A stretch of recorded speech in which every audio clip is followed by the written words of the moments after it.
Good morning friends. সান্দাকফুতে এটা আমাদের second day. আমরা খুব ভোর থাকতেই উঠে পড়েছিলাম স্লিপিং বুদ্ধা আর সানরাইজ দেখার জন্য। কাল রাত্রেবেলাটা আমাদের জন্য খুবই ভয়ঙ্কর কেটেছে। এখানে এতটাই মারাত্মক ঠান্ডা যে কালকে আর ভিডিও করার মতন অবস্থায় ছিলাম না। আমরা চলে এসেছি সব থেকে টপে। এখানে স্লিপিং বুদ্ধার ভিউটা খুব সুন্দর আসে। সান্দাকফু থেকে মাউন্ট এভারেস্ট আর কাঞ্চনজঙ্ঘা দুটো পাহাড়কে একসাথে দেখা যায়। সূর্যের আলোটা যখন পাহাড়গুলোর ওপরে পড়ছিল পুরো সোনালি রঙের দেখতে লাগছিল। ওয়েদারটা ভালো থাকায় আমরা খুব ভালোভাবেই স্লিপিং বুদ্ধা দেখতে পেয়েছি। এবার আমরা একটা ভিউ পয়েন্টে যাচ্ছি যেখান থেকে কাঞ্চনজঙ্ঘাকে খুব কাছে দেখতে পাওয়া যায়। গাছের মধ্যে হালকা একটা বরফের আস্তরণ পড়ে গেছিল।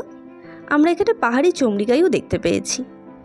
এখানে এতটাই হাওয়া ছিল যে দাঁড়িয়ে থাকা অসম্ভব হয়ে যাচ্ছিল।